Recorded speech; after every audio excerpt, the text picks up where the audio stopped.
We can, and we will. We can, and we will. Reka twongere tubasuhuze cyane tubifuriza ishya n'ihirwe mwese mudukurikirana mu nce zitandukanye z'isi yose, abari muri Asia, Europe, America, Africa ndetse n'ahandi hagiye hatandukanye. Iyi ni Black TV 250 n'ubundi nk'ibisanzwe. Reka tubifurize amahoro y'Imana. Reka tubabwire ko inkuru imaze igihe icaracara ku mbuga nkoranyambaga niya hagati ya Bebe Cool, umuhanzi wo mu gihugu cya Uganda, ndetse n'umukobwa cyangwa se Miss Jolly wamenyekanye muri Nyampinga y'u Rwanda. Kugeza kuri uyu mwanya ibyabo ntago bimeze neza cyane. Wakwibaza ngo bimeze gute? Hanyuma ni igikorwa cyabaye mu mwaka wa 2025 ubwo uwo bita Bebe Cool yajyaga mu Bwongereza kureba match cyangwa se umukino w'ikipe ya Arsenal. Hanyuma mu gihe yari ahari akahura n'uwo bita Mutesi Jolly. Bebe Cool we atangaza ko yari yicaye ku murongo wa kabiri ukurikira aba bencher, hanyuma akabona Mutesi Jolly ari gucaracara hafi aho ngaho.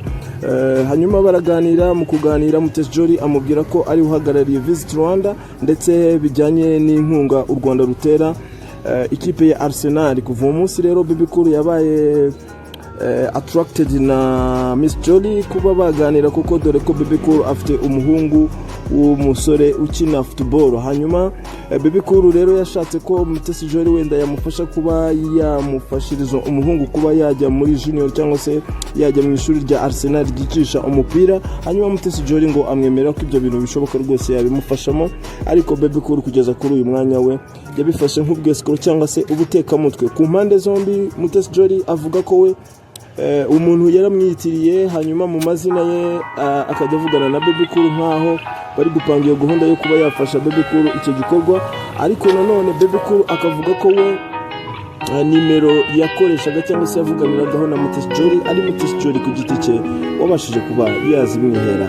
Ibyo rero twavuga ngo bikaba biri kugana hehe. Mutesi Jolly yafashe ya mbere atanga ikirego kuri uyu musore Bebe Cool cyangwa se uyu mugabo, amubwira ko yamuharabitse, amwanduriza izina ndetse n'ibindi byinshi cyane bigiye bitandukanye. Kugeza kuri uyu mwanya rero icyo twababwira nuko Mutesi Jolly yamaze kugeza mu butabera Bebe Cool.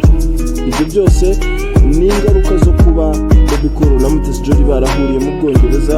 Ibyo byose twabibabwiyeho, ariko nanone tukibaza ngo ibi birasa bishyira iki cyangwa se biragarukira hehe hagati ya Mutesi Jolly ndetse na Bebe Cool.